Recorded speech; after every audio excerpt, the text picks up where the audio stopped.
ஒரு சிறிய உலோகத் துண்டு அல்ல. தாய்மொழி, கலாச்சாரம், வரலாறு, பண்பாடு, மதம் ஆகியவற்றை சுமக்கும் ஒரு வரலாற்று ஆவணம். இது சாதாரண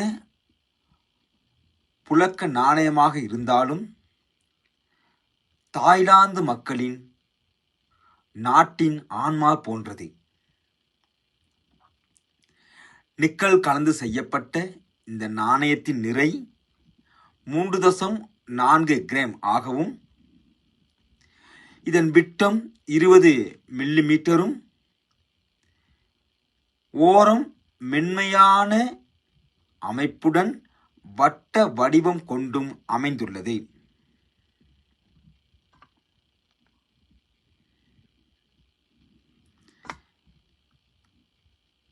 முதலாவது பக்கத்தோற்றம். மேலே உள்ள சொல் தாய்லாந்து நாடு என்பதை குறிக்கிறது. நாணயத்தில் ஒரு நாட்டின் பெயர் இடம்பெறுவது அதன் இறையாண்மையையும் அடையாளத்தையும் காட்டுகிறது. அதன் கீழ் உள்ள எழுத்துக்கள் நாணயம் அச்சடிக்கப்பட்ட ஆண்டையும், அதாவது தாய்லாந்தில் புத்த மதம் முக்கிய இடம் வகிப்பதால் புத்த ஆண்டு 2544 கிரிகோரியன் காலக்கணக்கில் 543 கழித்து 2001 ஆண்டு என குறிப்பிடப்படுகிறது.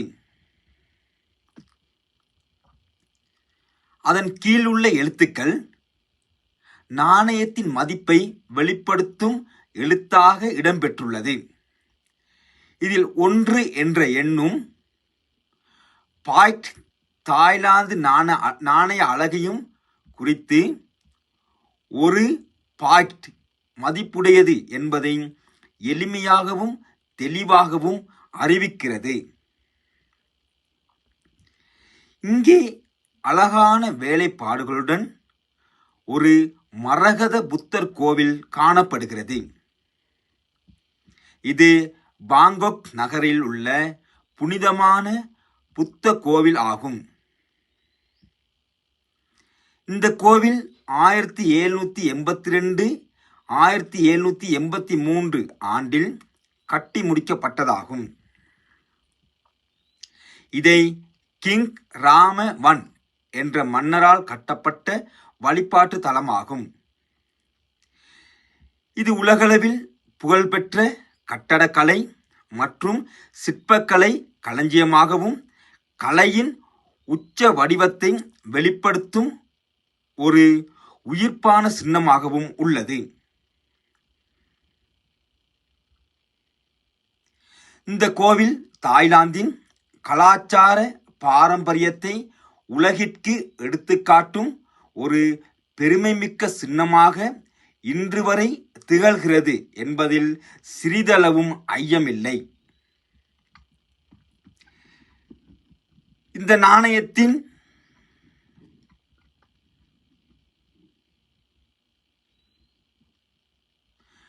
பின்பக்க தோற்றம் மன்னர் பூமிபோல் அதுல்யாதேஜ்,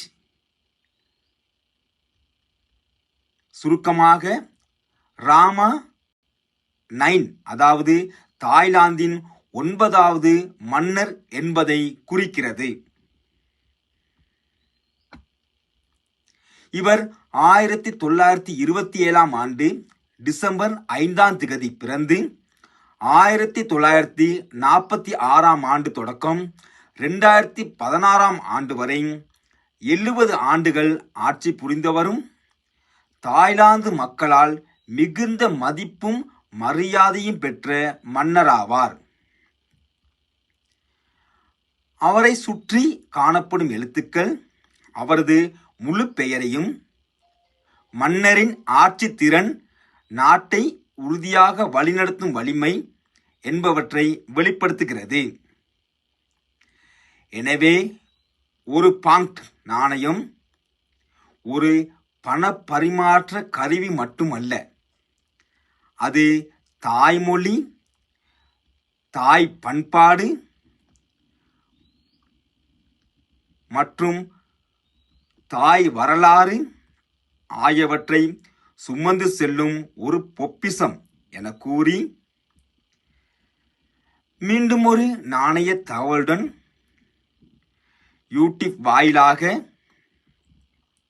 சந்திக்கும் வரை விடைபெற்றுக் கொள்கின்றேன் கைகூப்பி நன்றிகளுடன்.